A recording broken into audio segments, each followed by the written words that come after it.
chers collègues. Nous recevons pour la deuxième fois Monsieur le ministre sur le projet de loi concernant la Nouvelle-Calédonie. C'est cette fois-ci constitutionnel puisqu'il a été adopté par le Sénat et il porte modification du corps électoral pour les élections au Congrès et aux assemblées de province de la Nouvelle-Calédonie. Deuxième fois donc, puisque nous avions entendu Monsieur le ministre le 12 mars dernier sur le projet de loi organique de report des élections aux provinces et au Congrès. Et compte tenu des différentes matières dont nous allons traiter aujourd'hui, il nous semblait indispensable de pouvoir vous entendre une seconde fois. Vous savez que le règlement interdit en matière constitutionnelle aux membres du gouvernement de discuter des articles, en tout cas d'être présents lors de la discussion des articles du projet de loi constitutionnelle. C'est pour ça que cette audition était indispensable. D'ailleurs, sur le caractère indispensable de votre audition, il est également, puisque différentes modifications sont intervenues au Sénat. D'abord sur le contenu de l'accord, sur les modalités de mise en œuvre de cette disposition, puisque si accord il pourrait y avoir une procédure dérogatoire, et puis ensuite sur la durée de mise en œuvre, puisque au 1er juillet, une mise en œuvre à partir du 1er juillet, sauf si un accord survient, là encore avec des mesures d'application qui devraient pouvoir être adoptées, cette fois par le Parlement, contrairement à ce qu'avait prévu initialement le gouvernement. Et donc il est question d'abord de savoir si le texte qui est issu du Sénat vous convient, Monsieur le ministre, et si vous en préconisez l'adoption conforme par l'Assemblée nationale. C'est ma première question. Ensuite, j'aimerais connaître votre appréciation du rôle qui sera joué par les présidents des chambres parlementaires dans la constatation de l'accord, si accord il devait y avoir sur la nature du corps électoral entre les différentes parties en présence. Enfin, j'aurais une question aussi sur le contexte économique et social, et notamment le contexte de la crise nickel, sur les incidences que cela peut avoir ou que vous avez déjà mesurées par rapport à celui que nous connaissons aujourd'hui en Nouvelle-Calédonie. Et puis peut-être le rapporteur en dira-t-il un mot, puisque nous avons beaucoup échangé sur la question, sur celui des ingérences étrangères, qui a fait l'objet d'une disposition qui sera bientôt en examen au Sénat, et dont on sait que, pour la question azerbaïdjanaise notamment, elle fait l'objet de nombreuses mesures, avec des invitations d'élus de nos Outre-mer, avec des présences d'agents azerbaïdjanais en Nouvelle-Calédonie notamment, mais ailleurs également, et sur les incidences que cela peut avoir dans le processus en cours. Vous avez donc la parole, Monsieur le ministre, pour cette audition, et ensuite, Monsieur le rapporteur pourra nous éclairer et vous poser également ces questions. Monsieur le ministre. Merci, Monsieur le Président, Monsieur le rapporteur, Mesdames et Messieurs les députés. Je vous remercie une nouvelle fois de me donner l'occasion d'échanger avec vous sur la situation calédonienne. Après mon audition, vous l'avez dit, Monsieur le Président, dans le cadre de l'examen du projet de loi organique de report des élections provinciales, qui a été adopté par votre Assemblée et qui a été également adopté, vous l'avez vu, par le Sénat. Et cela aussi par mon audition du groupe de contact organisé par la présidence de l'Assemblée nationale, qui a eu lieu avant la suspension de vos travaux, plus d'autres auditions auxquelles nous avons déjà évoqué la situation calédonienne, ce qui me permet à la fois de répondre à vos questions sans rentrer peut-être dans le détail de ce qui nous pousse à être devant vous, puisqu'il s'agit, comme vous l'avez rappelé, Monsieur le Président, d'un projet de loi à réforme constitutionnelle qui prévoit la modification du corps électoral pour les seules élections provinciales et non pas pour une autre liste électorale. Vous savez qu'il y en a 3 en Nouvelle-Calédonie. Et pour répondre à votre première question, le gouvernement souhaite, en effet, si cela était possible pour l'Assemblée nationale, un vote conforme par rapport au texte du Sénat qui ne nous satisfait pas totalement. Il a été modifié par la majorité sénatoriale, mais qui est conforme, me semble-t-il, à l'esprit du texte déposé par le gouvernement, à la volonté calédonienne, et puis, il faut bien le dire aussi, au temps qu'il nous faut pour pouvoir à la fois discuter avec les partis, j'y reviendrai, mais aussi, bien évidemment, pouvoir tenir l'engagement d'une élection provinciale qui, certes, est reportée, conformément à l'organique, mais qui doit se tenir avant le 15 décembre de cette année. Nous sommes aujourd'hui dans un moment évidemment important, puisque le Sénat a voté la réforme constitutionnelle telle que nous proposons, avec quelques amendements près. D'ailleurs, il prévoit, pour répondre à votre deuxième question, l'intervention des présidents des 2 assemblées. Le gouvernement n'a pas grand-chose à y redire, d'abord parce que ce sont des autorités morales, politiques, évidemment, qui sont les bienvenus, et puis parce que, manifestement, le Parlement, en tout cas le Sénat, souhaite les voir jouer un rôle. Je pense que le président Larcher, comme le président Bonne-Pivet, s'intéresse aux questions calédoniennes depuis le début de leur présidence. Donc je n'y vois évidemment personnellement aucun inconvénient, et que dans le dossier calédonien, tous les acteurs peuvent y jouer un rôle, qu'on pourrait qualifier de médiation ou d'aide, même si à la fin, le projet de loi constitutionnelle est bien porté, bien évidemment, par le gouvernement et nous l'espérons voté par l'Assemblée nationale et le Sénat.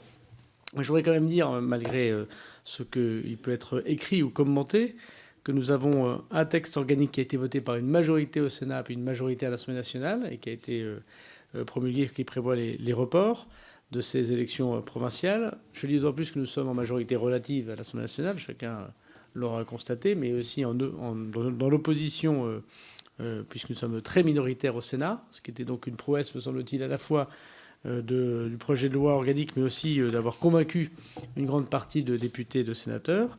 Et le projet de loi constitutionnel a été adopté par le Sénat, et sans être bousculé dans ses équilibres, et notamment parce qu'on a su trouver une majorité au Sénat. Voilà, Monsieur le Président, la question qui se pose à nous, c'est veut-on ou non que la démocratie locale puisse s'exprimer en Nouvelle-Calédonie, que les Calédoniens, nés de parents calédoniens, puissent pouvoir voter, même s'il y aura 10 ans, évidemment, de présence sur le territoire calédonien pour pouvoir voter à des élections locales, conformément à ce qui avait été imaginé par Lionel Jospin lors de l'accord de Nouméa. Les 10 ans, c'était un esprit et un mot du premier Jospin qui avait été ensuite modifié par le président Chirac dans les raisons politiques qui n'ont pas grand-chose à voir avec la Nouvelle-Calédonie, mais plus au rapport de force qu'il avait avec son ministre de l'Intérieur de l'époque. Et puis, deuxième sujet, c'est évidemment de nous conformer au fait que Dominique de Villepin, mon prédécesseur, avait exprimé à la tribune du Congrès à Versailles que le gel du corps électoral pour les élections provinciales ne donnait que pour les 2 élections provinciales qui suivaient. Nous sommes à la 3e.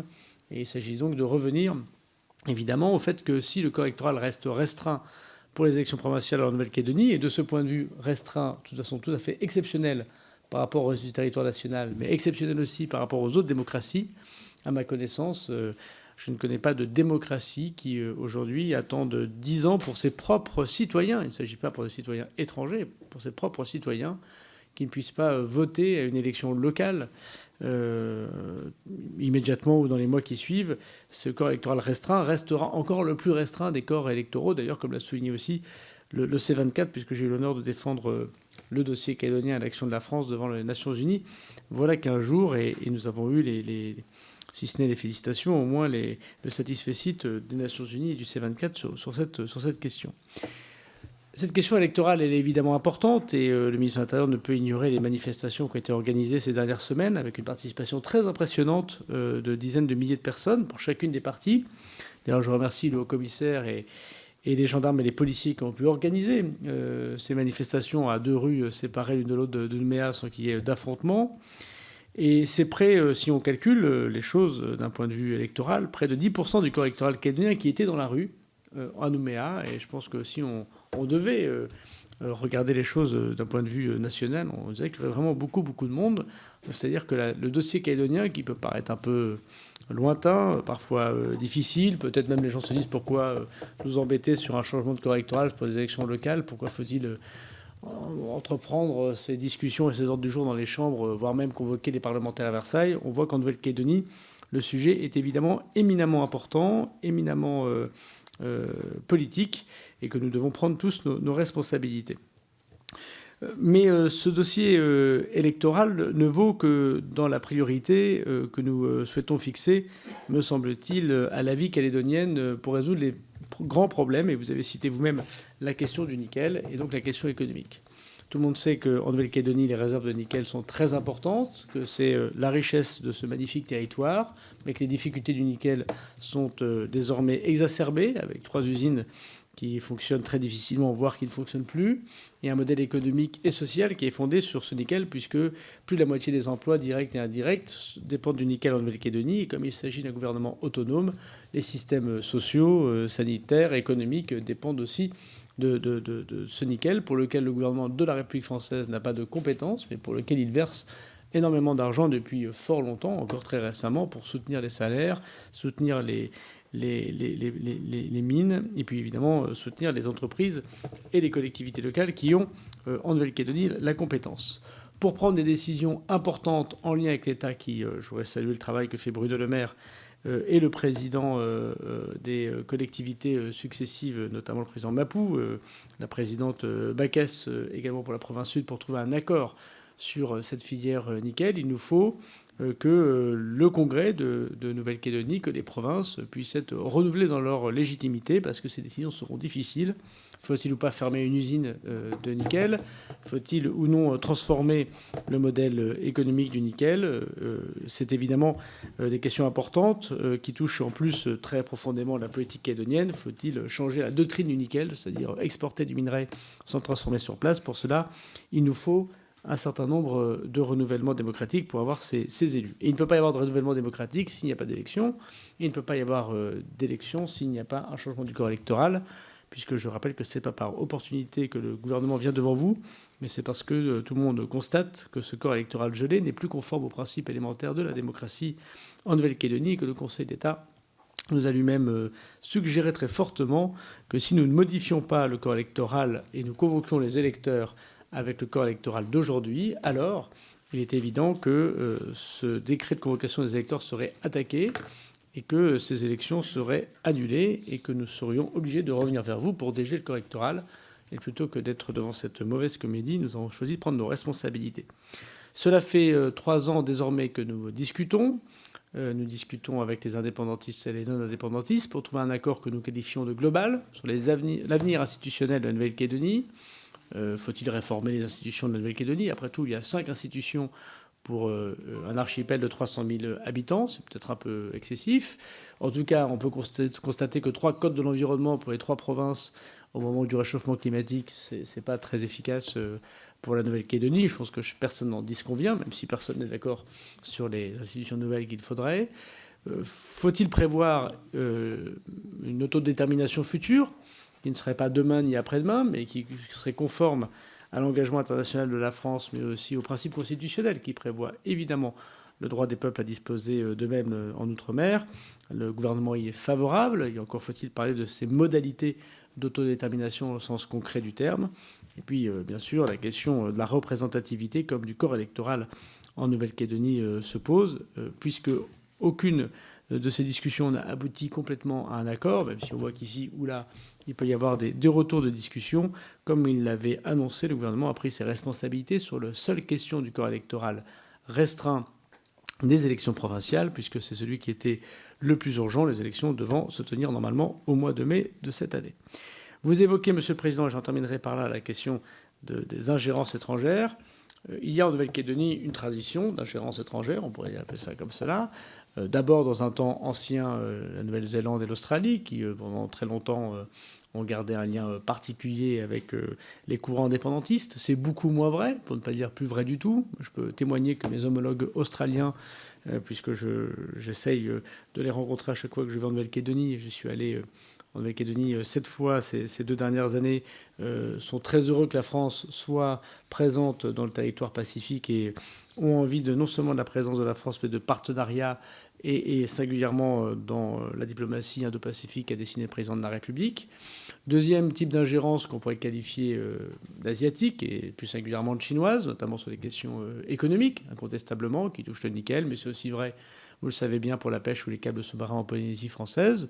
Et puis troisième type d'ingérence que nous avons découvert voilà quelques mois, qu'on pourrait qualifier d'opportuniste, parce qu'on ne voit pas très bien quel est l'intérêt de l'Azerbaïdjan d'être présent dans la zone du Pacifique Sud. Enfin, il ne m'avait pas paru évident que l'Azerbaïdjan avait un intérêt économique ou politique ou culturel ou sportif peut-être en Amérique, dans le Pacifique Sud. Il est évident que le lien que l'Azerbaïdjan peut avoir avec quelques courants indépendantistes ou quelques personnes indépendantistes, liens de toutes sortes d'ailleurs, dont il appartient sans doute à la délégation parlementaire au renseignement. Monsieur le Président, demandez, si vous le souhaitez, des précisions et des communications sur des sujets financiers, sur des sujets qu'on pourrait qualifier effectivement de particulièrement non conformes à l'idéal politique, mais plutôt à un idéal numéraire, nous ont beaucoup questionné. nous ont beaucoup questionné parce que l'Azerbaïdjan, on le voit bien, essaye d'utiliser le dossier calédonien, non pas pour le bien de telle ou telle population, de tel ou tel principe démocratique. Encore faut-il que l'Azerbaïdjan ait des principes démocratiques, ce qui ne nous a pas paru évident, mais cherche évidemment à répondre à la défense, et qui fait l'honneur de la France, je crois, des Arméniens et du massacre des Arméniens par la puissance azerbaïdjanaise. Et l'utilisation de l'Azerbaïdjan de ce dossier calédonien au niveau international comme au niveau de la Nouvelle-Calédonie nous choque profondément. Et c'est une démonstration en effet d'une ingérence qui est tout à fait conforme à ce que vous définissiez, d'ailleurs qui fait l'objet, je crois, d'une proposition de loi de vous-même, Monsieur le Président, que nous aurons le plaisir de discuter très bientôt. Il faut donc dénoncer ces ingérences. C'est ce que, évidemment, regarde et contrôle la DGSI sous mon autorité. C'est aussi le travail que fait la DGSE sous l'autorité des ministres des Armées. Il est évident que la présence de l'Azerbaïdjan dans une discussion, voire même, nous le regrettons d'ailleurs, et j'ai demandé au commissaire de se saisir de ce sujet, mais je sais qu'il y a des débats au Congrès de la Nouvelle-Calédonie, que les protocoles, je mets évidemment des guillemets, puisqu'ils n'ont rien de juridique politique signé entre une partie de courant indépendantiste et la dictature azerbaïdjanaise n'est pas évidemment possible au sens politique du terme, n'est pas moralement acceptable, n'est pas éthiquement sympathique, mais je voudrais par ailleurs vous dire qu'elle nous interroge sur la volonté profonde d'un certain nombre de groupes qui peut-être ont pris l'Azerbaïdjan comme modèle politique et qui ne doit pas être celui, me semble-t-il, qui doit se développer en Nouvelle-Calédonie. Chacun connaît sans doute, ou personne ici n'osera, j'imagine, défendre ce que fait l'Azerbaïdjan. Donc effectivement, nous y voyons une ingérence étrangère caractérisée, extrêmement négative, extrêmement néfaste, et nous regrettons que des Français, que des hommes et des femmes politiques, en l'occurrence du courant indépendantiste, encore une fois, ce n'est pas le cas de tous, bien évidemment, mais que certains d'entre eux voient dans l'Azerbaïdjan une planche de salut, alors qu'on le voit, ce n'est pas le modèle de développement de société possible. Voilà en quelques mots, Monsieur le Président, ce que je souhaitais vous dire. Je souhaiterais redire ici une nouvelle fois que le gouvernement est tout à fait à la disposition des acteurs calédoniens, quels qu'ils soient, pour continuer cette discussion.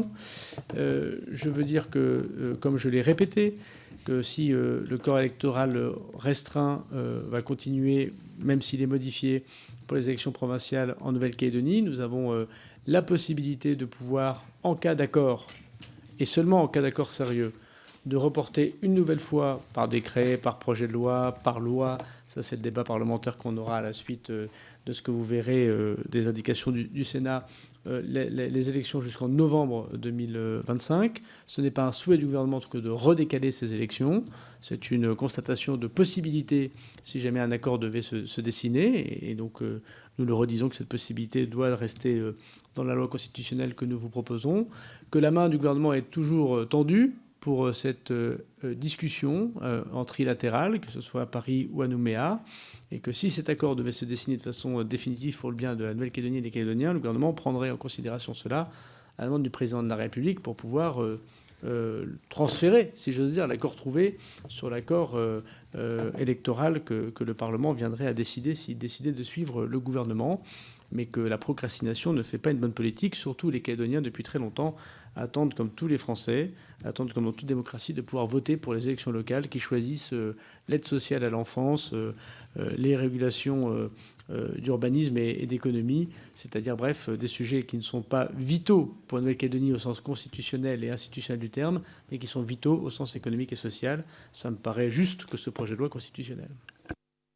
Merci, Monsieur le Ministre. Monsieur le rapporteur. Oui, merci beaucoup, Monsieur le Président.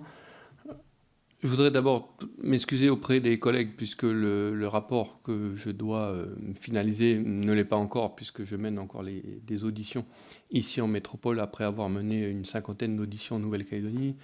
Donc je finirai les auditions cette semaine et le rapport devrait être disponible la semaine prochaine pour la commission. Néanmoins, je peux vous donner déjà quelques éléments sur le dossier que l'on étudie aujourd'hui. Tout d'abord, faire un peu d'histoire. Il était prévu par les accords de Matignon un référendum pour ou contre l'indépendance en 1998 en Nouvelle-Calédonie. Simplement, les deux grands mouvements politiques de l'époque, le RPCR et le FLNKS, avaient décidé qu'il était bien trop tôt, après les événements de 88, pour refaire un référendum pour ou contre l'indépendance parce que cela allait raviver les tensions. Donc il avait été décidé de trouver un accord plus global, un accord de décolonisation qu'on a appelé l'accord de Nouméa. Pourquoi c'était un accord de décolonisation? Puisque dans cet accord, il y a un préambule qui reconnaissait les ombres de la colonisation et ses lumières bien évidemment, mais qui mettait en avant les dégâts qu'avait provoqué la colonisation, notamment chez le peuple kanak. Ensuite, c'était un accord de décolonisation puisqu'il était prévu énormément de transferts de compétences, faisant de la Calédonie le territoire le plus autonome de la République. C'était un accord de décolonisation aussi puisque le corps électoral que nous étudions aujourd'hui était un corps électoral restreint à 10 ans de présence sur le territoire pour pouvoir voter aux élections provinciales et au référendum, même si les deux listes électorales étaient différentes.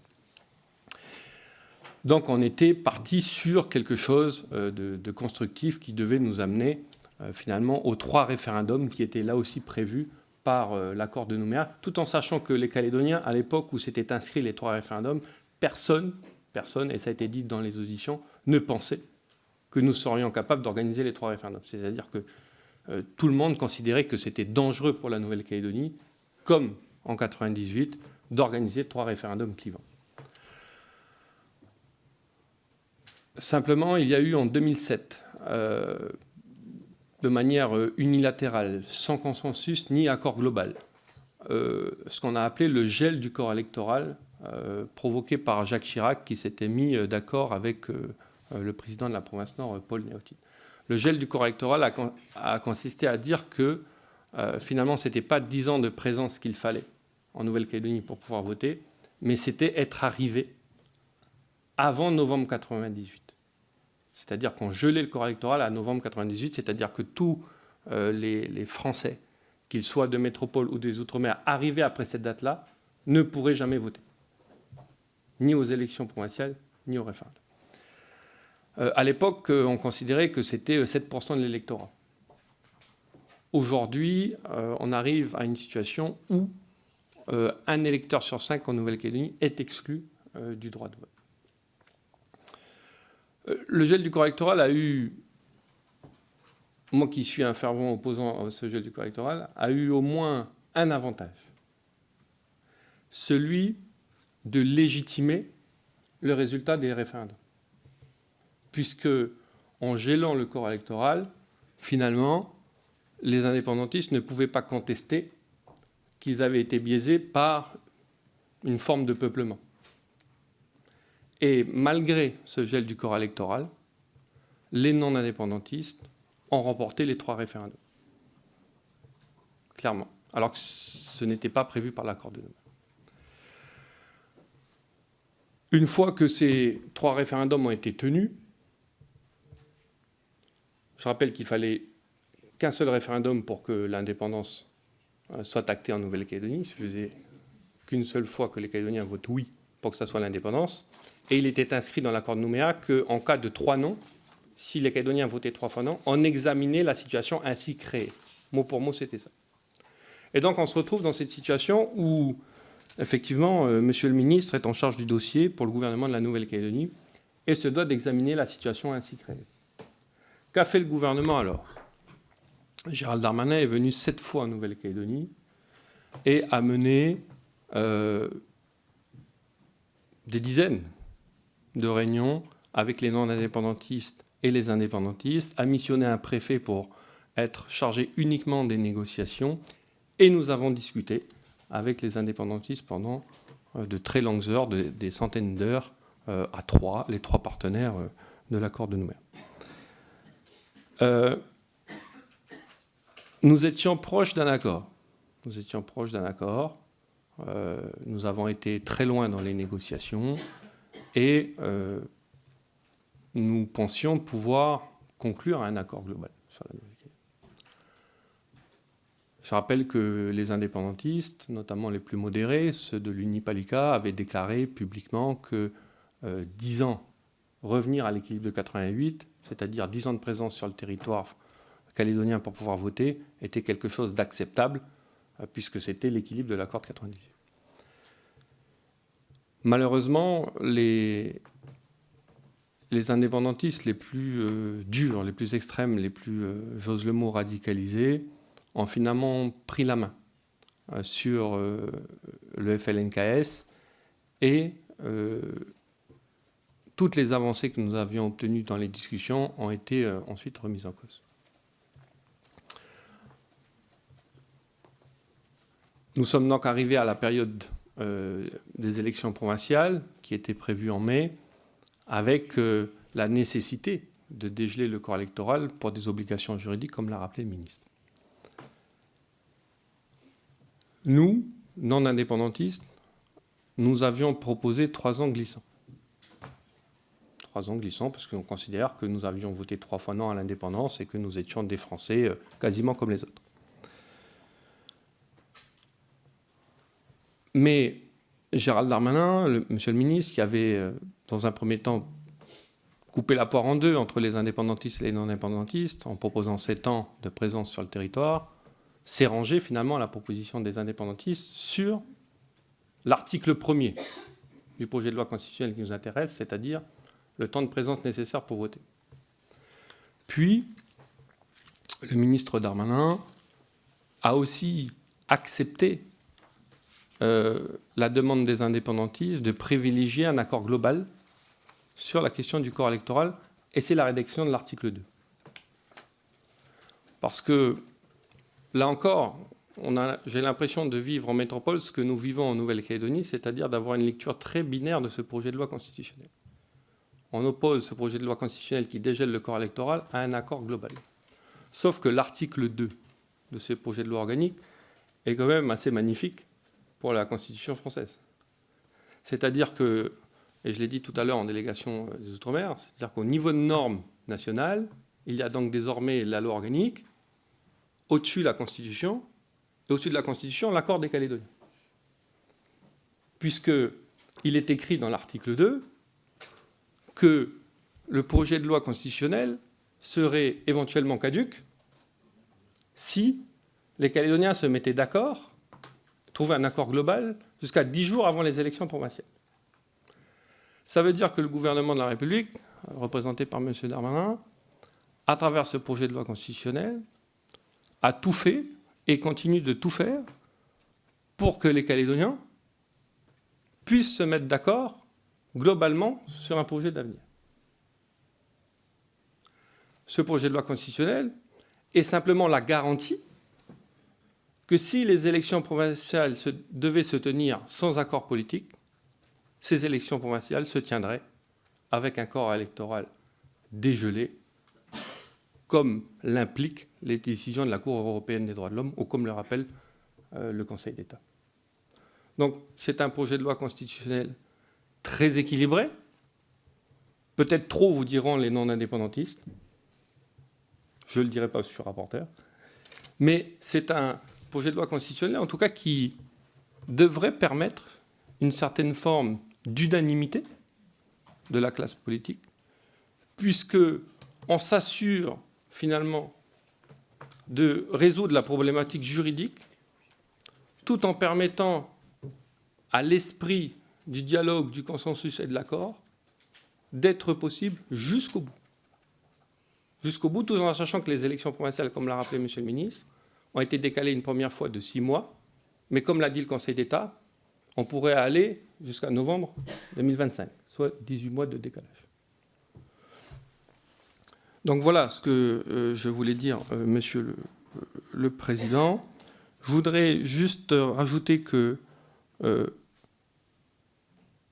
les Calédoniens attendent depuis longtemps que les élections se tiennent, et surtout attendent depuis longtemps qu'il y ait une traduction de leur vote. Ça fait effectivement depuis novembre 2021 que le 3e référendum s'est tenu. La Calédonie traverse une grave crise économique liée à l'incertitude institutionnelle, mais aussi liée à la crise du nickel. Nous sommes dans un déficit migratoire sans précédent. Nous perdons 4 à 5 000 personnes par an depuis 5 ans maintenant. Il y a entre 20 et 25 000 personnes qui ont quitté la Nouvelle-Calédonie, ce qui met nos finances au plus mal. On est loin d'un repeuplement du territoire. Donc l'important aujourd'hui pour les Calédoniens, c'est de leur redonner des perspectives, et ce projet de loi constitutionnelle y participe. Je conclurai sur la question des ingérences étrangères qui a été posée par le président. Gérald Darmanin a rappelé les tenants et les aboutissants de l'affaire. Je rappellerai juste que l'Union calédonienne, qui n'est pas le parti indépendantiste aujourd'hui le plus constructif, a annoncé qu'une délégation se rendrait au Venezuela également pour aller chercher du soutien. Donc on voit que les ingérences étrangères qui viennent défendre finalement la cause des indépendantistes, et je le dis toujours, les plus radicalisés, viennent de pays qui ne sont pas pour nous des modèles de démocratie, et que les Calédoniens, qu'ils soient indépendantistes ou non indépendantistes, parce qu'il y a dans la famille indépendantiste des Calédoniens qui disent que même si nous devions être indépendants, le modèle de société que nous voulions, c'est une république démocratique. Voilà. Et que donc il y a un rejet aussi de la part des indépendantistes les plus modérés, ces alliances avec les pays les plus, enfin en tout cas les moins démocratiques que nous connaissons. Voilà, je vous remercie, Monsieur le Président. Merci, Monsieur le rapporteur. Je vais appeler les orateurs des groupes. Je rappelle que c'est une durée de 4 minutes. De 2 minutes, pardon, c'était 4 minutes, pardon. C'est un projet de loi. Effectivement, vous m'avez bien lu en erreur parce que 4 minutes, c'est un projet de loi, c'est une audition pour le projet de loi. Monsieur Adrien Gomi pour le groupe Renaissance.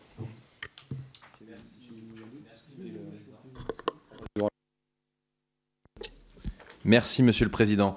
Monsieur le Ministre, Monsieur le rapporteur, mes chers collègues, nous voilà à l'aune d'un examen solennel abordant une partie importante de notre histoire, de notre unité en tant que peuple, et qui démontrera le sens que nous, représentants de la nation, entendons leur donner. À ce titre, je tiens à féliciter mon collègue rapporteur Nicolas Metzdorf, qui a entendu avec la plus grande impartialité des personnalités calédoniennes, indépendantistes comme non indépendantistes. Son travail a été mené en totale impartialité, permettant d'éclairer au mieux les travaux de la Commission. Ce texte, comme il n'en a jamais été question par ailleurs, ne vise pas, comme j'ai pu l'entendre, à une quelconque pression exercée sur les parties prenantes à la conclusion d'un accord global sur l'avenir institutionnel de la Nouvelle-Calédonie. Et je crois au contraire que l'enjeu de ce texte est tout autre. Une évidence. Seul un accord entre les partenaires locaux et l'État pourra permettre d'entrevoir une solution pérenne. En cela, l'article 2 de ce projet de loi constitutionnelle est fondamental, du fait qu'il laisse la porte ouverte au consensus et ainsi à un accord. L'équilibre d'un moment historique trouvé lors des accords institutionnels de Matignon-Oudinot, puis de celui de Nouméa, a mis fin à de graves troubles, nocifs pour notre démocratie. Ces accords ont été trouvés par le dialogue, par la considération de l'autre, dans une parfaite égalité, et sans minorer l'histoire ou la culture de chacun. C'est ce que nous devons, à mon sens, toutes et tous appeler de nos souhaits l'harmonie d'un peuple. Nous en sommes tous conscients, il faut distinguer la passion de femmes et d'hommes qui ont fondé cet équilibre bienvenu de l'égalité devant le suffrage que nous devons aujourd'hui assurer. Les difficultés dont il est question sont soumises à la passion d'indépendantistes et de non-indépendantistes, ça a été rappelé par monsieur le rapporteur, et tout simplement de Français qui sont profondément attachés à une identité, à un territoire, à un cadre de vie. Et c'est ce qui fait la force de la Nouvelle-Calédonie, nous le savons. Les équilibres d'hier sont différents de ceux d'aujourd'hui. C'est aujourd'hui près d'un cinquième du corps électoral de Nouvelle-Calédonie qui est privé d'expression lors des élections provinciales. Ils en sont d'ailleurs, ça a été rappelé, privés depuis 30 ans. Je le sais, certains me diront qu'il s'agit là d'un héritage du passé, qu'il convient de conserver. Mais pour quelle raison? Par réflexe, l'histoire évolue et nous avec. Il n'est donc plus entendable d'exclure la totalité de ces Français de ces élections, d'autant plus lorsque l'on constate la compétence extrêmement large de la Nouvelle-Calédonie. C'est pourquoi cette réforme permettra d'en inclure désormais plus de 20 000 supplémentaires. Je crois que ce conservatisme nous conduira à renier une partie importante de la définition que nous accordons à la démocratie. Je le rappelle, il ne s'agit pas d'ouvrir le corps électoral calédonien aux 4 vents. Le principe posé est cantonné aux résidents français depuis plus de 10 ans sur ce territoire. 10 ans. Pouvons-nous réellement penser qu'au bout de 10 années de résidence, des Français puissent ne pas être en mesure d'exprimer leur vote. Surtout que ces 10 ans représentent déjà un compromis important de la part des loyalistes, vous le rappeliez, monsieur le rapporteur, qui demandaient initialement 3 ans de résidence. À notre sens, il faut écarter tout raisonnement manichéen. L'ensemble des Calédoniens se réclamant des Kanaks ne sont pas de manière automatique indépendantistes, et ceux que l'on appelle les Caldoches, des loyalistes. Je crois profondément que les travaux du Sénat ont démontré une rédaction d'équilibre qui permettent à cette réforme de se faire dans de bonnes conditions pour l'ensemble des parties prenantes à l'accord global sur l'avenir institutionnel de la Nouvelle-Calédonie. En conséquence, vous l'aurez compris, le groupe Renaissance soutiendra ce texte. Je vous remercie. Merci, monsieur Stéphane Rambaud, pour le groupe Rassemblement National.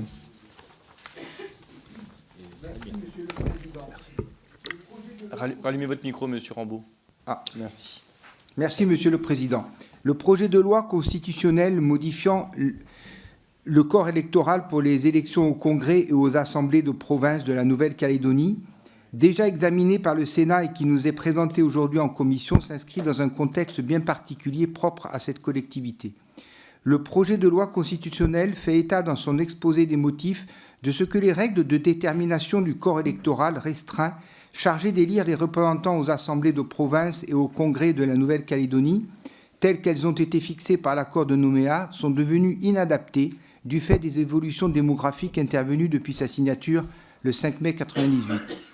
En effet, vous le savez, le corps électoral spécial pour l'élection des membres du Congrès et des assemblées de province comprend les personnes qui, installées en Nouvelle-Calédonie en 1998, y justifient de 10 années de résidence, ainsi que leurs enfants, mais pas les autres descendants, laissant ainsi exclus les petits-enfants d'un électeur inscrit en 1998 sur la liste pour les élections provinciales et en tout état de cause, leurs conjoints. C'est ce corps électoral exclusivement fondé sur la résidence en Nouvelle-Calédonie qui, initialement glissant, a été gelé par la loi constitutionnelle du 23 février 2007, si bien qu'aucune personne installée en Nouvelle-Calédonie après 1998 ne peut donc prétendre y voter. Ce corps électoral est donc menacé d'extinction. C'est ainsi que le nombre d'électeurs inscrits sur les listes électorales générales en Nouvelle-Calédonie exclus du droit de suffrage aux élections des membres des assemblées de province et du Congrès est passé de 8 000 électeurs en 1999, 7,5% du corps électoral général, à 42 500 en 2023. Il atteint donc désormais un électeur sur 5, ça a été déjà dit. Je crois effectivement que dans ces conditions, il est plus que nécessaire de permettre un dégel du corps électoral dans la perspective des prochaines élections territoriales et provinciales, dans l'attente d'un nouvel accord politique permettant de régir l'avenir de la Nouvelle-Calédonie pour les décennies à venir. La limitation du droit de voter aux élections des assemblées de province et du Congrès doit continuer de reposer sur un corps électoral composé des natifs du territoire et des autres Français résidents, justifiant d'une durée de séjour suffisante pour manifester leur attachement réel à la Nouvelle-Calédonie. Le dégel de ce corps électoral figé en 1998 s'impose donc et il appartiendra à un nouveau statut de fixer des conditions d'accès satisfaisantes à la citoyenneté locale. Dans l'attente de ces évolutions statutaires, le projet de loi constitutionnelle soumis à notre Assemblée doit être adopté.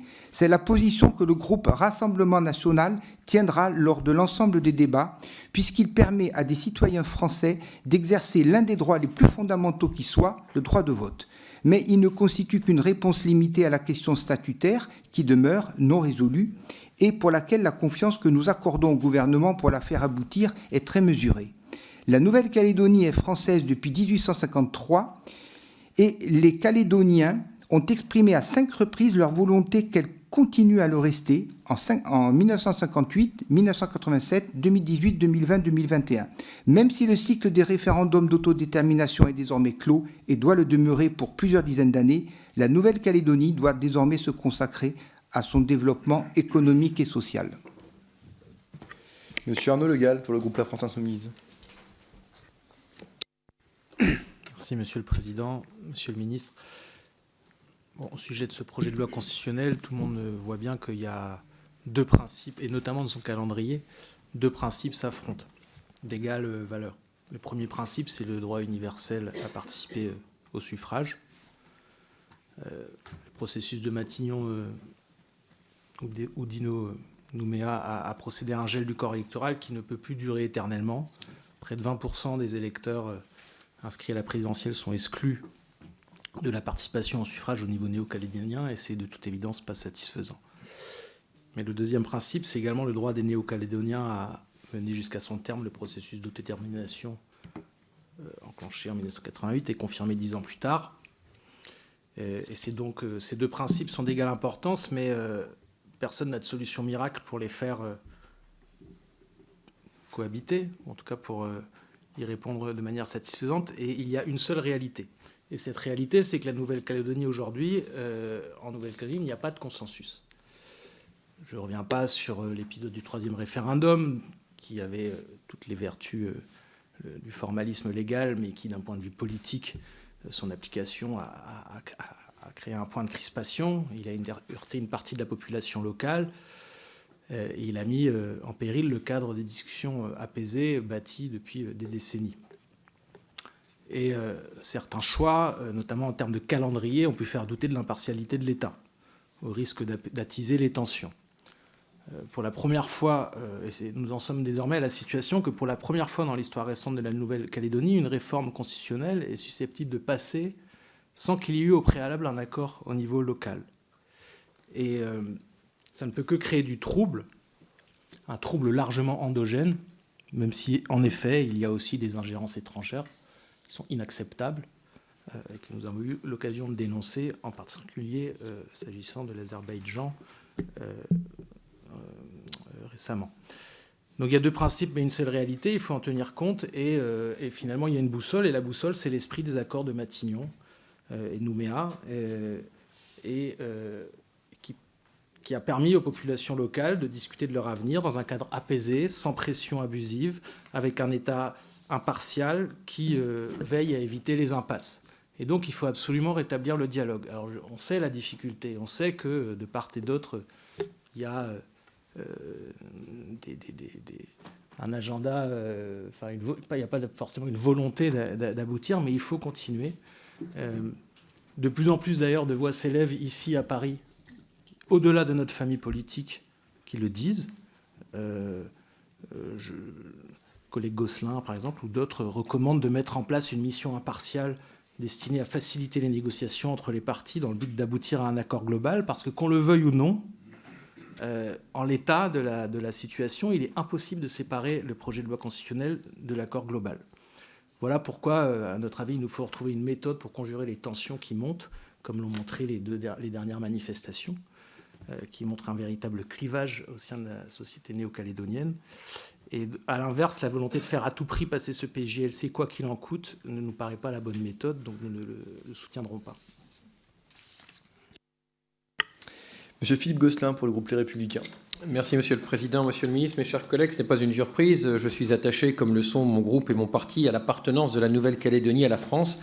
C'est une appartenance qui a été confirmée par les 3 référendums tenus en 2018, 2020 et 2021. Pour autant, nous sommes aujourd'hui bien arrivés à la fin d'un processus, le processus issu des accords de Matignon et de Nouméa. Il avait pour but de reconnaître les ombres et les lumières de l'histoire pour forger enfin un destin commun. Après un certain nombre de drames, il fallait faire, je cite Michel Rocard, la paix pour reprendre et aller de l'avant. La fin de ce processus, pour autant, ne doit pas signifier la fin de la méthode qui l'a inspiré, c'est-à-dire la recherche permanente du consensus. Cette marque de fabrique qui s'est faite vaille que vaille a toujours appartenu aux acteurs locaux. Le Parlement, quant à lui, a toujours eu une place assez limitée, jouant en réalité pour l'essentiel un rôle de greffier des équilibres fragiles passés localement, quand bien même ces accords avaient des conséquences pour l'ensemble de la nation. Autrement dit, et je le dis avec force, l'avenir de la Nouvelle-Calédonie appartient d'abord en premier lieu aux habitants de ce territoire à travers les accords qu'ils pourront conclure entre eux. Oui, il y a bien eu 3 référendums avec des résultats positifs en faveur du maintien de ce territoire de la Nouvelle-Calédonie au sein de la République. Mais en aucun cas, ces accords ne sauraient exclure une communauté ou une autre. Égalité, vivre ensemble, destin commun, quelles que soient les solutions juridiques retenues, ces principes restent plus que jamais d'actualité. Comme beaucoup d'observateurs, je rentre de Nouvelle-Calédonie, j'ai des inquiétudes et des interrogations. N'oublions pas en effet la situation très difficile de l'industrie du nickel. Elle a longtemps été la pierre angulaire de l'équilibre économique de l'île, mais depuis trop longtemps, Elle a aussi été fantasmée.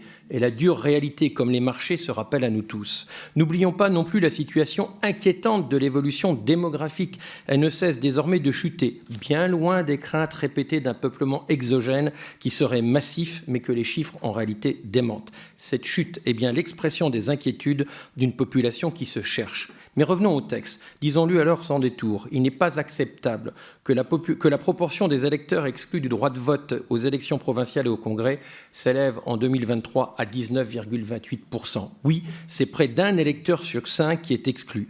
Les principes constitutionnels d'universalité, d'égalité du suffrage ne pourront pas résister indéfiniment à un régime qui, du dérogatoire, évolue chaque jour et de plus en plus vers l'attentatoire. Il est désormais inenvisageable d'organiser de nouvelles élections provinciales sans dégel du corps électoral et le Conseil d'État ne dit pas autre chose. Fallait-il pour autant, comme le fait le projet de loi constitutionnel qui nous est soumis, le décorréler d'un accord plus large ? L'idéal aurait été, bien sûr, bien évidemment, et comme je le souhaite, et nous sommes nombreux à le souhaiter, d'aboutir à un accord conclu localement entre les partis. Mais malheureusement, et malgré encore des signaux à bas bruit de part et d'autre, il se fait encore attendre. En attendant, les tensions sont réelles, tout comme la mobilisation, notamment celle du 13 avril, qui ont vu entre 35 et 40 000 personnes défiler en 2 cortèges opposés. C'est phénoménal. S'y ajoutent ces derniers temps, et vous les avez évoqués, mais il se révèle maintenant, des phénomènes d'ingérence étrangère. On avait déjà des éléments importants sur la Chine. Désormais, c'est l'ingérence d'un autre État, l'Azerbaïdjan, exercée au grand jour, qui s'ajoute par opportunisme de la confusion et de l'instabilité à une situation déjà suffisamment tendue. Alors, qu'en conclure ? En conclure que le processus est enclenché et il nous faut aller au bout de ce processus. À l'Assemblée comme au Congrès, les Républicains voteront donc en faveur de ce texte. Je forme néanmoins avec conviction, nous formons avec conviction, le souhait qu'un accord puisse être conclu sur place, peut-être en passant par la nomination d'une mission impartiale à laquelle l'Assemblée nationale comme le Sénat devraient être associés et pourraient participer à ces travaux comme à ces décisions. Sans naïveté, et pour conclure, je dirais donc accompagnons ce destin commun dans la visibilité, bien sûr pour renouer avec la croissance économique et démographique, pour assurer le développement et plus largement l'avenir du territoire, mais d'abord, Monsieur le Président, et avant tout pour renouer avec la confiance en soi et envers les autres. Je vous remercie. Madame Aude Luquet pour le groupe démocrate. Merci Monsieur le Président, Monsieur le Ministre, Monsieur le rapporteur, mes chers collègues. Cela a été rappelé lors de l'examen du projet de loi organique reportant les élections locales. Les Calédoniens ont besoin de sérénité et de stabilité. Non seulement pour apaiser les tensions qui peuvent exister entre différentes sensibilités, mais aussi pour assurer la prospérité de cette île actuellement soumise à des difficultés économiques préoccupantes, notamment avec la crise du nickel. Aujourd'hui, le gel du corps électoral est pour une très grande majorité des indépendantistes le cœur de l'accord de Nouméa. Toucher à cet aspect sans résoudre la question de l'avenir institutionnel de la Nouvelle-Calédonie est pour eux inenvisageable. Mais si l'on dépasse certaines postures la durée de 10 ans, comme il en est question dans ce projet de loi constitutionnel, cette durée est plus ou moins admise par toutes les parties. Ce dégel est en effet une nécessité face à un corps électoral qui se réduit et exclut toujours plus de natifs. Ça a été rappelé, la proportion des électeurs inscrits sur la liste électorale générale, privés de droit de vote pour les élections des assemblées de province et du Congrès, est passée de 7,46% en 1999 à 19,28% en 2023. Sur 25 000 personnes concernées par ce dégel, 14 000 sont natifs de Nouvelle-Calédonie. Si les règles qui définissent l'établissement de ces listes ne sont pas modifiées, cet écart ne pourrait que s'accentuer avec le temps. À ce sujet, le Conseil d'État a rappelé que le corps électoral spécifique résultant de l'accord de Nouméa dérogeait significativement au principe d'égalité et d'universalité du suffrage et qu'il ne devait être que transitoire. Il estime donc que les règles qui définissent aujourd'hui ce corps électoral présentent un risque nouveau d'entrer en contradiction avec les principes constitutionnels et les engagements internationaux de la France. Il nous faut donc avancer. Là encore, nous l'avions précédemment évoqué, il ne faudrait pas que des combats partisans et politiciens qui concernent la métropole viennent polluer des enjeux fondamentaux pour la démocratie calédonienne. La recherche d'un consensus et d'une réforme institutionnelle plus profonde, décidée par les Calédoniens eux-mêmes, doit être notre principal objectif. Attention à ne pas replonger l'île dans une crise politique profonde qui viendrait renforcer la crise économique. Nous ne sommes pas à l'abri d'un retour des boycotts des élections par celles et ceux qui verraient ce dégel comme un passage en force, alors que nous voulons tous de l'apaisement. Ce dégel, Monsieur le ministre, demandera techniquement une participation active des communes pour modifier les listes électorales. Qu'adviendra-t-il si certaines communes venaient à bloquer le processus en ne se montrant pas volontaires? Je vous remercie. Monsieur Arthur Delaporte pour le groupe socialiste. Merci Monsieur le Président, Monsieur le Ministre, Monsieur le rapporteur, chers collègues. Il serait juste de commencer la discussion qui nous réunit aujourd'hui en rappelant la profonde inquiétude avec laquelle le groupe socialiste aborde la discussion de ce projet de loi constitutionnelle qui est finalement le fruit de la seule volonté du gouvernement. Notre Assemblée aurait pu avoir, alors que nous arrivons au terme de la période prévue par les accords de Nouméa, un nouveau rendez-vous avec l'histoire.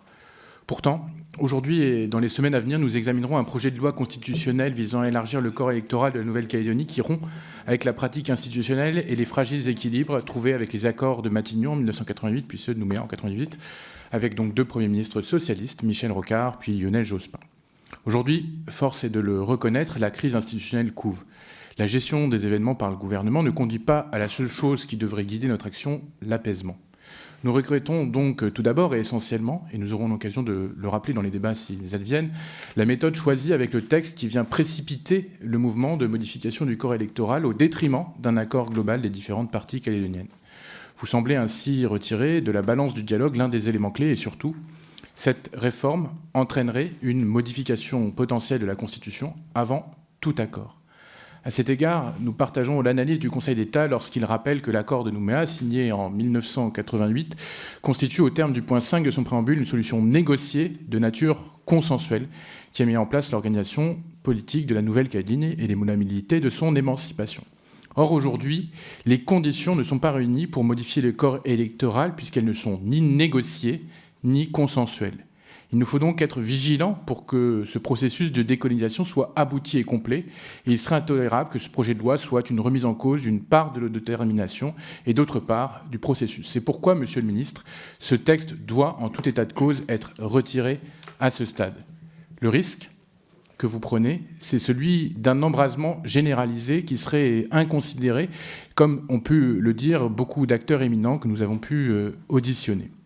À l'occasion de l'examen de ce texte portant report du renouvellement général du Congrès et des assemblées de province de Nouvelle-Calédonie, nous avions pourtant demandé du temps au temps, c'était il y a quelques semaines, et nous préconisions d'adopter le délai supplémentaire suggéré par le Conseil d'État en nous laissant notamment la possibilité de réunir des élections jusqu'en novembre 2025, sans succès. Monsieur le ministre, je vous appelle pourtant à écouter les forces vives locales et pour que, comme l'écrivait dans une tribune de 2008 Lionel Jospin et Michel Rocard, plus que jamais, il faut parler, diagnostiquer sans complaisance les injustices, rechercher ce qui rassemble et discuter de ce qui divise. L'État, partenaire politique des accords, doit assurer une mission permanente de dialogue. Pour se tourner vers l'avenir, en réparant les blessures du passé, nulle précipitation n'est nécessaire. Les manifestations qui se sont déroulées récemment, mobilisant près de 20% du corps électoral, et pas 10, s'ajoutent à la crise du nickel. Les tensions politiques et économiques qui s'additionnent marquent donc la réactivation de la bipolarisation et sont les signaux complémentaires que votre texte divise plus qu'il ne rassemble. S'il y a un soupçon sur la neutralité de l'État sur le dégel du corps électoral, c'est donc que ce texte va trop loin. La théorie des apparences doit l'emporter. Je soutiens à cet égard la proposition formulée dans le rapport d'étape de nos collègues de la mission d'information sur l'avenir institutionnel des Outre-mer, qui est de créer, et mon collègue Gosselin le rappelait à l'instant, une mission impartiale dans le but d'aboutir à un accord global. Cela suppose donc de suspendre le processus de cette réforme constitutionnelle pour retrouver le chemin du dialogue. Au regard du contexte, il apparaît donc urgent de laisser le temps nécessaire aux différentes parties pour parvenir à une solution négociée, pacifique et durable. La prise en main de ce dossier par la place Beauvau, et ce n'est pas à vous, Monsieur le Ministre, que je critique, mais c'est plutôt le fait que ça soit passé de niveau primo-ministériel à un niveau ministériel, n'est pas de nature à poser un cadre permettant des négociations sereines. Nous devons agir pour retrouver un chemin serein, et je ne pense pas que ce soit le train que nous prenions. Madame Félicie Gérard pour le groupe Horizon. Merci Monsieur le Président, Monsieur le Ministre, Monsieur le rapporteur, chers collègues. Nous étudions le projet de loi constitutionnelle portant modification du corps électoral pour les élections au Congrès et aux assemblées de province de la Nouvelle-Calédonie. Le groupe Horizon et Apparenté tient à rappeler son attachement à la Nouvelle-Calédonie et à la nécessité de trouver un consensus pour son avenir politique et institutionnel. Le but de ce projet de loi est d'encourager le dialogue et la conclusion d'un accord entre les parties prenantes de l'accord de Nouméa afin d'assurer une paix sociale et durable. La Nouvelle-Calédonie ne compte pas moins de 3 listes électorales différentes. La première pour les élections du président de la République, des maires et des députés. La deuxième pour les élections provinciales. La troisième pour les consultations relatives à l'autodétermination. Les listes électorales des 2 derniers types de scrutins sont restreintes aux habitants ayant la légitimité d'une durée suffisante de résidence sur le territoire. En effet, depuis la révision constitutionnelle de 2007, seules les personnes inscrites sur les listes électorales au moment de l'accord de Nouméa de 1998 ont le droit de voter aux élections provinciales. Or, des situations paradoxales sont apparues. Le corps électoral défini pour voter au référendum d'autodétermination est plus large que celui des élections provinciales. Il apparaît ainsi surprenant que les natifs de Nouvelle-Calédonie soient admis à voter aux consultations référendaires, mais soient exclus du corps électoral des élections provinciales. Il en va de même pour les petits-enfants de Calédoniens. En Nouvelle-Calédonie, l'évolution démographique est telle que si les personnes exclues de cette liste représentaient près de 7,5% des électeurs en 1999, elles sont aujourd'hui de 19,3%, soit presque un cinquième des électeurs. Dans son avis du 7 décembre 2023, le Conseil d'État rappelle que les dispositions actuelles comportent des dérogations au principe d'universalité et d'égalité du suffrage, qu'il convient de les modifier afin d'en corriger le caractère excessif et qu'il est donc nécessaire de revenir à un corps électoral provincial glissant. Résolument attaché aux principes fondateurs de notre démocratie, le groupe Horizons et Apparentés estime le dégel partiel du corps électoral nécessaire. Néanmoins, nous sommes convaincus que ce dégel doit s'inscrire dans la continuité des accords de Nouméa. C'est la raison pour laquelle la période de résidence de 10 ans retenue par le présent projet de loi nous semble équilibrée, car correspondant à la durée proposée au moment de la rédaction de cet accord fondateur. Enfin, nous tenons à rappeler et saluer le caractère subsidiaire de ce projet de loi. Autrement dit, ce n'est qu'en l'absence d'un accord entre les parties prenantes sur l'avenir institutionnel et politique de Nouvelle-Calédonie que ce projet de loi constitutionnelle a vocation à s'appliquer. Le groupe Horizons et Apparentés votera en faveur de ce projet de loi et appelle de ses vœux à la construction d'un accord respectueux de chacun, garantissant les principes de liberté, d'égalité et de fraternité. Je vous remercie. Monsieur Jean-Victor Castor, pour le groupe Gauche démocrate et républicaine. Monsieur le ministre, Monsieur le Président, Monsieur le rapporteur, chers collègues, le point 5 du document d'orientation de l'accord de Nouméa précise qu'en cas de 3 réponses négatives au référendum, les partenaires se réuniront pour examiner la situation ainsi créée. Et que, tant que les consultations n'auront pas abouti à la nouvelle organisation politique proposée, l'organisation politique mise en place par l'accord de 1998 restera en vigueur à son dernier stade d'évolution, sans possibilité de retour en arrière, cette irréversibilité étant constitutionnellement garantie. Vous avez ici l'essence même des accords pour la Nouvelle-Calédonie, le dialogue et le consensus. Aujourd'hui, avec ce projet de loi constitutionnelle, vous reniez l'esprit de ces accords. Le corps électoral constitue la base de la citoyenneté calédonienne et fait intégralement partie de l'organisation politique mise en place par l'accord de Nouméa. Les restrictions apportées au corps électoral constituent la garantie de paix civile pour le pays. En voulant revenir de façon unilatérale sur l'irréversibilité constitutionnelle de l'organisation politique mise en place par les accords de 1998, vous revenez fracturer le pays et réveiller les antagonismes. Votre méthode est complètement à contre-courant de ce qui a été fait depuis les accords de Matignon de 1988. Aussi, Monsieur le ministre, ma question sera simple. Que cherchez-vous? Pensez-vous que c'est par le passage en force qu'une solution pérenne et pacifique sera trouvée en Nouvelle-Calédonie? L'accord de Nouméa a consolidé la stabilité de l'archipel en établissant dans son préambule la nécessité de poser les bases d'une citoyenneté de la Nouvelle-Calédonie permettant aux peuples d'origine de constituer avec les hommes et les femmes qui y vivent une communauté humaine affirmant son destin commun. Le premier alinéa de votre projet de loi constitutionnelle remet fondamentalement en cause la notion de communauté de destin prévue par les accords de Nouméa. La mise en place d'un corps électoral glissant menace un équilibre encore fragile, construit au gré de la bonne volonté de chacune des parties et garanti par la neutralité de l'État. En modifiant cet équilibre, vous provoquerez une irrémédiable minorisation du peuple kanak ainsi que celle des Calédoniens d'origine, du fait du poids croissant des néo-électeurs qui ne seront que de passage. Car être sur un territoire pendant 10 ou 15 ans ne signifie pas obligatoirement vouloir y lier son destin. Dans nos pays, il est courant que des personnes s'établissent pour un temps, plus ou moins long, mais ne considèrent ce temps que comme une parenthèse dans leur vie avant un retour auprès de leur famille. Ces personnes ne souhaitent pas établir de communauté de destin en Nouvelle-Calédonie. Elles ne se voient que de passage. Et pourtant, par la mise en place de ce corps électoral glissant, ce sont ces personnes de passage qui décideraient de l'avenir de la Nouvelle-Calédonie. Le déséquilibre démographique qui s'ensuivra est également une des préoccupations de l'ONU, qui rappelle que dans le contexte spécifique des territoires non autonomes, dont la Nouvelle-Calédonie, les puissances administrantes devraient veiller à ce que l'exercice du droit à l'autodétermination ne soit pas entravé par des modifications de la composition démographique dues à l'immigration ou au déplacement de population dans les territoires qu'elles administrent. L'enjeu de l'avenir de la Kanaki Nouvelle-Calédonie doit suivre le chemin du consensus qui est l'héritage de l'histoire de ce pays. Une nouvelle organisation doit être mise en place uniquement par voie consensuelle, afin de définir plus précisément le périmètre de la citoyenneté calédonienne. À ce titre, des propositions ont été faites, telles que l'ouverture du corps électoral aux natifs, ou encore la constitution d'une mission de médiation politiquement neutre qui devra s'atteler à rétablir les conditions d'un vrai dialogue et l'impartialité de l'État. Mais le gouvernement actuel préfère la méthode à marche forcée, qui renie l'esprit des accords pour la paix.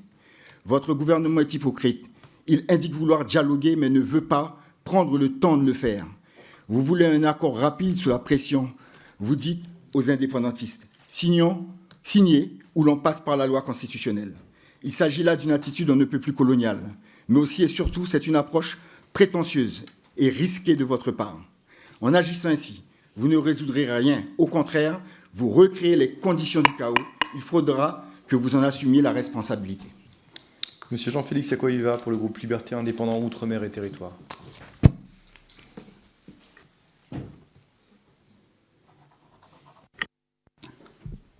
Monsieur le Président, merci. Monsieur le Ministre, Monsieur le rapporteur, mes chers collègues. 26 ans, presque jour pour jour après les accords de Nouméa de 1998, la Nouvelle-Calédonie se trouve dans une situation, cela a été dit, très instable, tant sur le plan politique qu'économique. Ce problème politique, avec la longue histoire particulière, coloniale, conflictuelle, puis de paix entre cette île et la République, est, nous en convenons, complexe. Il faut faire preuve d'humilité tout autant que de détermination collective. Aussi, nous ne serons pas de ceux qui mettront bien évidemment de l'huile sur le feu. Cela ne nous empêchera pas, bien évidemment, d'affirmer des principes et visions qui sont les nôtres à des fins de contribuer bien modestement au cheminement qui doit mener à la paix et à la solution politique partagée. Le texte constitutionnel qui nous est soumis aujourd'hui nous semble être pour l'heure un rendez-vous manqué. L'absence d'accord politique nous conduit en effet à discuter d'une révision constitutionnelle qui, ça a été dit clairement, n'est à cette heure pas consensuelle ni largement majoritaire dans l'île. Et ne permettra pas en l'état de dessiner un destin commun à la Nouvelle-Calédonie, tel que le souhaitaient les rédacteurs des accords de Nouméa. Les risques de statu quo sont réels, ne nous semblent pas envisageables. Le renoncement ne peut pas être une solution, aussi notre groupe espère ardemment la poursuite du dialogue et des négociations. La particularité de ce projet de loi constitutionnelle est qu'il contient un mécanisme de caducité en cas d'accord après son adoption. Est-ce que ce mécanisme doit être interprété comme une porte ouverte ou comme un ultimatum? Telle est la question à haut risque, interprétée évidemment différemment selon le camp par les acteurs de ce pays. Nous regrettons pour l'heure le choix d'une méthode qui peut être vue comme une marche forcée, en dépit des fortes réserves exprimées, notamment évidemment par le FLNKS qui rejette clairement à ce jour ce texte. Le dialogue ne semble pas à ce jour mûr. Les positions d'un côté des loyalistes et d'autres indépendantistes semblent encore trop tranchées et éloignées. Le destin commun n'est pas défini. Ce projet de loi constitutionnelle arrive beaucoup trop tôt, il nous semble. Notre groupe donc assume le fait que ce dialogue puisse prendre du temps, peut-être beaucoup de temps, voire trop de temps pour certains, mais il nous paraît toujours préférable de prendre le temps nécessaire plutôt que de légiférer sans accord politique préalable dans ce dossier à forte dimension historique. Si nous reconnaissons la nécessité d'une évolution constitutionnelle du corps électoral pour tenir compte des évidentes évolutions démographiques, la question sensible réside, nous le savons tous, dans les modalités d'application d'un DGL pour permettre à de nouveaux électeurs de participer aux élections provinciales. Le critère retenu de 10 ans soulève aussi encore trop de réticences, c'est une évidence, même, cela a déjà été dit, si des espaces de compromis semblent exister. Et le fait même de scinder la question du corps électoral d'un accord plus global pose aussi problème. Au fond, ce projet de loi constitutionnelle constitue une solution subsidiaire. Il ne nous semble pas que quelqu'un ici peut raisonnablement y voir une porte de sortie définitive et apaisée au blocage actuel. À ce stade, 26 ans après, nous ne pouvons que réitérer notre appel à la signature d'un accord global entre l'ensemble des parties signataires de l'accord de Nouméa dans le but de rassembler, de tracer un destin favorable et de trouver une stabilité institutionnelle et d'émancipation pour la Nouvelle-Calédonie. Aussi, si cela était possible, nous souhaiterions connaître l'état des toutes dernières discussions en cours entre les partis afin que l'Assemblée nationale puisse délibérer de manière éclairée, en son âme et conscience. Je vous remercie. Et enfin, Madame Sandra Rogol pour le groupe écologiste. Merci, Monsieur le Président, Monsieur le Ministre, Monsieur le rapporteur. Je vais vous rapporter l'intervention de ma collègue Sabrina Sebaï, qui ne peut pas être présente aujourd'hui. Je m'inquiète de ce que la majorité des discours semble oublier, à ce que j'entends, les épisodes tragiques. Le gouvernement pense qu'il peut légiférer en Nouvelle-Calédonie par le passage en force. C'est l'impression que donne vos positions, comme il a pris l'habitude de le faire sur beaucoup d'autres réformes. Mais en réalité, la méthode employée en Nouvelle-Calédonie est dangereuse. Cette méthode est celle de la brutalité et du refus d'aller chercher un consensus que nous devrions tous aller chercher, ou tout de moins de l'illusion du dialogue pour venir transposer un modèle, au fond, colonial. Je tiens à rappeler ici que l'ONU a classé la Nouvelle-Calédonie parmi les territoires à décoloniser et que ce projet de loi touche aussi à des considérations de droit international qui appellent à la plus grande des prudences en temps normal. Le gouvernement ne peut pas raisonnablement agir en Nouvelle-Calédonie en faisant fi des événements historiques récents et de l'extrême violence dans laquelle le territoire fut plongé dans les années 80. On oublie trop souvent que les insurrections, les guerres civiles sont le fruit de basculements bien plus ténus que ce qu'on peut imaginer. Romain Gary disait « La vérité, c'est qu'il y a une quantité incroyable de gouttes qui ne font pas déborder le vase. » En d'autres termes, il est impossible de savoir à l'avance quelle goutte d'eau fera déborder le vase. Et si la goutte, chers collègues, c'était une réforme du corps électoral imposée par un gouvernement, alors même que des négociations sont encore en cours. Dans son histoire, la Nouvelle-Calédonie a d'ailleurs connu plusieurs séquences insurrectionnelles, dont l'épisode tragique de la grotte d'Ouvéa. De cet épisode est resté, outre le deuil et la blessure de 19 Kanaks morts et 2 militaires, un serment de Matignon avec Michel Rocard qui dit que les responsables politiques ne mêlent plus jamais la Nouvelle-Calédonie à la politique nationale. Pourtant, c'est encore à quelques mois des élections présidentielles et législatives que vous avez organisé le 3e référendum malgré un boycott massif. Vous revenez donc aujourd'hui avec un projet de loi constitutionnelle qui n'a rien appris ni d'Ouvéa, ni du boycott massif des indépendantistes. Le consensus, ce n'est pas une des options possibles, c'est le seul chemin sur lequel le gouvernement devrait s'engager, quand bien même, et surtout, quand il est long et sinueux. Il doit être notre boussole politique. Le 23 mars dernier, le FLNKS réuni en congrès a voté une motion de politique générale exprimant clairement leur désaccord avec la politique menée par le gouvernement. Elle, je cite, « condamne la méthode de passage en force du gouvernement français et, je cite encore, exige le retrait définitif du projet de loi constitutionnelle. Elle réaffirme par ailleurs, je cite encore, l'illégitimité de la 3e consultation du 12 décembre 2021 en raison de la non-participation du peuple kanak. » Du côté des écologistes, nous défendons toujours le temps long de la discussion et du compromis sur le temps imposé, où les contestations sont balayées d'un revers de la main. Nous défendrons toujours le droit des peuples à disposer d'eux-mêmes et le principe d'autodétermination. C'est pourquoi nous voterons contre ce projet de loi constitutionnelle. Monsieur le ministre de l'Intérieur, que pensez-vous qu'il se passera lorsque le gouvernement aura fait voter la réforme du corps électoral, effaçant toute possibilité d'un accord tripartite ?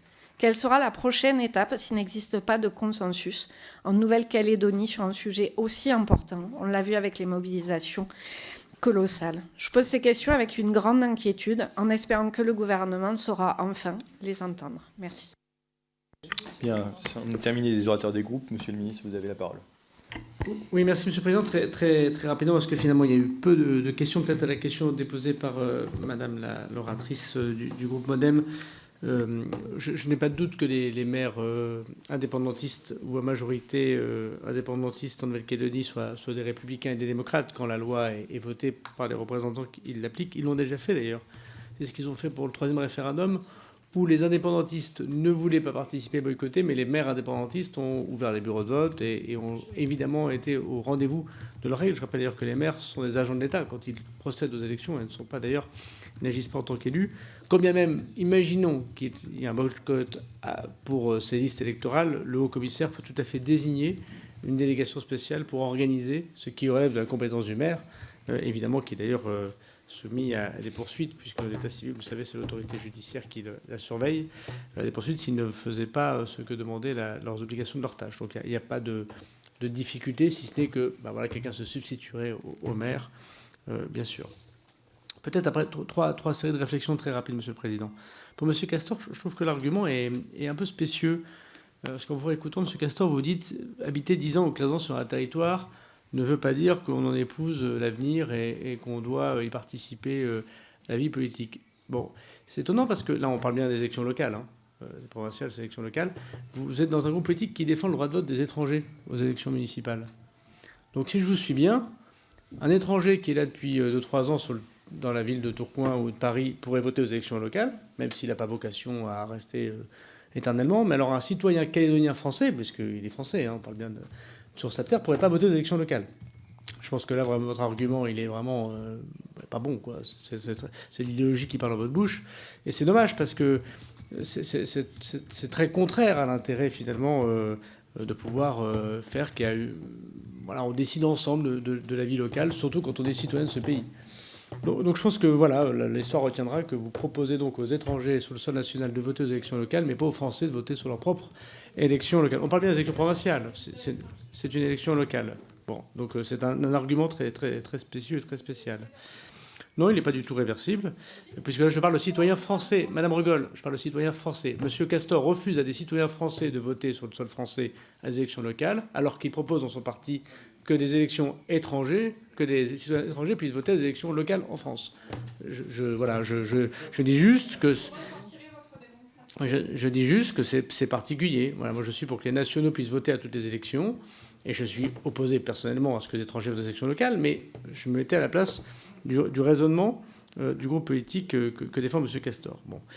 Quant à la proportion, puisque vous avez cité des proportions de personnes autochtones, bon, enfin, moi, je ne suis pas essentialiste. Je ne considère pas que c'est une question de couleur de peau, d'origine ethnique qui doit nous permettre d'accéder ou pas au droit de vote, surtout aux élections locales, parce que là, encore une fois, on ne parle pas de la liste référendaire. Je trouve que voilà, je pense que M. Gomy a très bien dit, et j'en remercie, le fait qu'évidemment, il y a beaucoup de Kanaks aussi qui votent contre l'indépendance, et qu'il y a aussi des Caldoches ou des Blancs, pour faire très très vite, ou des Européens qui votent pour l'indépendance. Donc, deuxièmement, M. Aquaviva, je vous ai beaucoup entendu, vous dites qu'il faut, sur ces questions institutionnelles, qu'on ait un consensus général.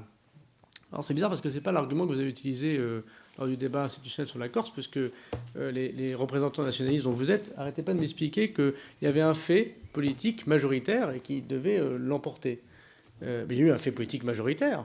En Nouvelle-Calédonie, 3 référendums qui ont dit non à l'indépendance et qui ont poussé évidemment les Calédoniens à rester français. Plus l'envoi de 2 députés à l'Assemblée nationale qui sont de la majorité... on peut dire que vous n'êtes pas indépendantiste, ni vous-même, M. Mesdorf, je crois, ni M. Dunoyer. Donc je pense qu'il faut... Pourquoi la Nouvelle-Calédonie n'aurait finalement pas ce que la Corse a, et avec, je crois, beaucoup d'entrain de la part du gouvernement, vous l'avez reconnu vous-même. C'est-à-dire que même s'il n'y a pas de consensus absolu, d'ailleurs M. Simeoni le disait, nous sommes rangés à son analyse, comme la vôtre. Ça ne peut pas être une minorité qui est minoritaire politiquement qui impose une évolution institutionnelle. Donc vous demandez à la Nouvelle-Calédonie ce que vous ne souhaitez pas pour la Corse. On aurait peut-être dû avoir cette discussion, avoir une discussion sur la Corse, parce que du coup, vous auriez dû vous mettre d'accord avec une partie non négligeable de l'opinion publique en Corse et bien sûr des représentants politiques élus à l'Assemblée de Corse. Donc je pense que si l'argument n'est pas très juste, n'est pas très bon. Et vous-même, que vous disiez, comme Mme Regol, qu'il faut prendre du temps, beaucoup de temps. Mais alors d'abord, du temps, on en prend, il n'y a aucun problème, on est prêt à en prendre beaucoup. Mais alors vous ne répondez pas à la grande question. C'est pas le gouvernement qui presse, sauf qu'il y a des élections. Vous ne précisez pas, ni vous-même, M. Aquaviva, ni vous-même, Mme Regol, qu'est-ce qu'on fait si les gens ne sont pas d'accord? À partir de quand on repousse ces élections? Est-ce qu'un jour les Calédoniens peuvent voter aux élections locales? Et si on ne les repousse pas parce qu'on donne du temps à l'accord, sur quelle base électorale on convoque les électeurs? Puisque vous ne répondez pas à la question, comme M. Delaporte, puisque la base électorale actuelle, le Conseil d'État lui-même nous dit qu'on ne peut pas convoquer les électeurs dessus. Comme il n'y a pas de consensus au bout de 3 ans de discussion sur un accord, excusez-moi, vous évoquez UVA, c'est un peu excessif, permettez-moi de le dire, les 10 ans, c'est effectivement la proposition des indépendantistes, et ils ont signé Ce protocole d'accord que je vous ai fait parvenir d'ailleurs lors du groupe de contact pour dire qu'ils étaient d'accord pour discuter des 10 ans plus les natifs. Voilà, mais je pense que M. Delaporta, d'ailleurs, on ne l'a pas répété, donc du coup, il a eu ce document qui a été signé par M. Wakamitan et M. Tutugoro. C'est leur proposition, les 10 ans, et les natifs, c'est leur proposition. Donc ça n'a rien à voir avec UVA, où il y a eu des morts, et je pense que ces propos étaient excessifs, et objectivement, ce n'était pas l'esprit dans lequel le gouvernement, je crois, et le débat se déroule. Vous ne répondez pas à la grande question. Que feriez-vous si vous étiez à notre place? Est-ce que vous organisez des élections que vous savez illégales? Ou est-ce que vous reportez ad vitam, ça pourrait être prolonger les mandats ad vitam des élus provinciaux et des élus du Congrès, en attendant, bon, évidemment, un jour, ce sera impossible, mais j'aimerais bien connaître la solution, parce que là, on est dans le Rubik's Cube assez impossible à résoudre. Donc, alors peut-être que c'est l'apanage de l'opposition de dire que le gouvernement ne fait pas bien sans apporter de solution à des questions concrètes, je l'entends, mais dans ces cas-là, effectivement, il faut bien se dire que la responsabilité qui est la mienne, puisque je suis en responsabilité, c'est d'essayer de trouver la voie du consensus et d'essayer de trouver la voie du compromis. Mais pour faire un compromis et un consensus, il faut être au moins 2 autour de la table. Et je crois que le rapporteur a justement rappelé tous les efforts, y compris contre ses propres amis électoraux, tout cet effort qu'a fait le gouvernement, qu'a fait le président de la République. La mission indépendante, et j'en terminerai par là, ou impartiale, bon, je ne sais pas, M. Gosselin, ce que c'est qu'une mission impartiale, parce que si vous évoquez la mission du président du Sénat, moi, j'y ai vraiment aucun inconvénient, parce que le président du Sénat, comme je l'ai dit tout à l'heure, le président de l'Assemblée s'intéresse à ce dossier, il joue un acteur, mais M. le président du Sénat a dit lui-même qu'il était pour que la Nouvelle-Calédonie reste dans la France. Donc je ne sais pas très bien ce que vous appelez une mission impartiale. Mais s'il faut que quelqu'un d'autre ou d'autres personnes puissent apporter leur pierre à l'édifice calédonienne, je n'y vois absolument aucun problème et j'y suis tout à fait favorable. Il me semble que l'État joue ce rôle impartial d'organisation, puisqu'il est celui qui a permis, quelles que soient les majorités, me semble-t-il, à se réunir autour de l'État. Mais s'il faut quelqu'un d'autre le soit, ça ne pose aucun problème au gouvernement, puisque le but, en effet, c'est la paix publique, le retour de la démocratie et bien sûr le fait que la Nouvelle-Calédonie retrouve un développement économique et social qui soit conforme à l'intérêt général, bien sûr, de la Nouvelle-Calédonie et de la France. Et enfin, monsieur le rapporteur. Merci, Monsieur le Président. Je vais tout d'abord répondre à l'interrogation de Monsieur Le Gall pour le groupe LFI qui, je trouve, est juste. Monsieur Le Gall dit qu'il y a 2 principes universels qui sont traités sur le dossier calédonien, la question démocratique et la question de la décolonisation. 2 principes qui doivent être... Il y a un principe qui est traité, qui est résolu, et le deuxième principe ne l'est pas. La décolonisation. La décolonisation, ce n'est pas l'indépendance. Je rappelle que l'ONU dit clairement qu'il y a 4 possibilités pour sortir de la décolonisation. Il y a 1, effectivement, l'indépendance. 2, l'intégration totale à la puissance administrante, l'ancienne puissance administrante. 2, le statut de libre association. 3, pardon. 4, tout statut négocié entre les citoyens de l'ancienne colonie et la puissance administrante. Donc ce que je veux dire par là, c'est qu'avec les 3 référendums et l'accord de Nouméa, la question de la décolonisation a été traitée. Pardon, mais en Nouvelle-Calédonie, déjà nous avons une très large autonomie. Les indépendantistes sont surreprésentés que les provinces Nord et Île au Congrès de la Nouvelle-Calédonie. Ils dirigent 4 institutions sur 5. Le corps électoral est restreint. Il a même été gelé pour les 3 référendums.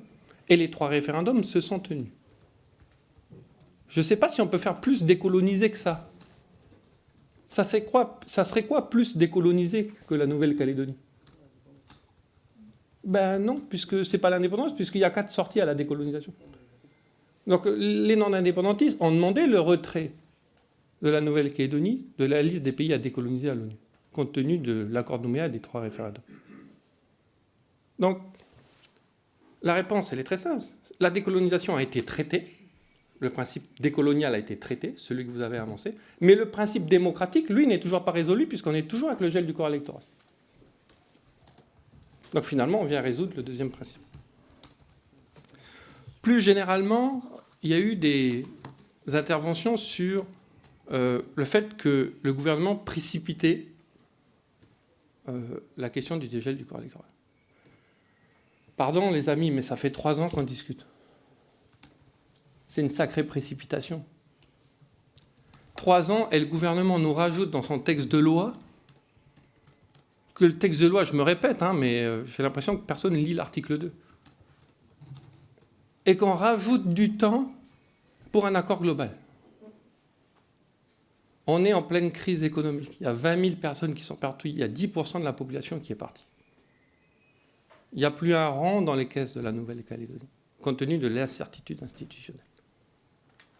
Là, il faut quand même accélérer un peu. Les gens ont besoin de visibilité. Deuxième chose, c'est que j'ai entendu beaucoup dire, attention, ça met en péril la paix, ça risque de créer des tensions. J'ai l'impression qu'on invisibilise beaucoup les loyalistes dans la question du dossier calédonien. Remettez les choses dans leur contexte, ou changeons un peu de prisme. Si le gouvernement retirerait ce texte qui prévoit 10 ans glissants, l'équilibre des accords de Nouméa, et qui, dans son article 2, je me répète, prévoit qu'un accord viendrait remplacer ces 10 ans glissants, imaginez qu'un accord politique soit trouvé sur 20 ans ou 25 ans glissants. Vous pensez que la réaction des loyalistes, ça serait quoi? Imaginez le texte est retiré. Vous pensez que les loyalistes vont se précipiter à la table des négociations? N'oubliez pas, n'invisibilisez pas les loyalistes. Les demandes qui sont dans ce texte-là sont les demandes des indépendantistes. Il faut faire attention, ce n'est pas juste une discussion entre l'État et les indépendantistes, la Nouvelle-Calédonie. Il y a des gens qui ont voté non. Et qui tiennent à ce qu'on les écoute et à ce qu'on les entende. Voilà. Le gouvernement ne pouvait pas faire un texte plus équilibré que ça, c'est pas possible. Je suis rapporteur d'un texte avec lequel je suis quasiment en désaccord sur le fond. Il faut même le dire. Voilà. Donc voilà, Monsieur le Président, ce que je souhaitais dire. Et on vient à la question du consensus à chaque fois. Ça rejoint ce que je disais auparavant, le consensus. J'ai l'impression qu'on utilise le consensus pour faire avancer la revendication indépendantiste. Je me pose la question, si on avait voté oui à l'indépendance, est-ce qu'on aurait dit il faut entendre les loyalistes qui disent sur l'avenir du pays, il faut un consensus? Pas sûr. Voilà. Merci, monsieur le rapporteur. Donc, vous avez été plusieurs à mentionner l'annexe aux propositions du FLNKS qui date du 4 juin 2023 et qui fait mention de la proposition du dégel du corps électoral à 10 ans. Ce document a été transmis au groupe de contact et à la commission des lois au Sénat, et c'est la raison pour laquelle il sera transmis au commissaire aux lois de l'Assemblée nationale à l'issue de cette commission pour que vous disposiez chacun du bon niveau d'information en vue de l'examen des amendements qui aura lieu la semaine prochaine. Je vous remercie. La commission est terminée.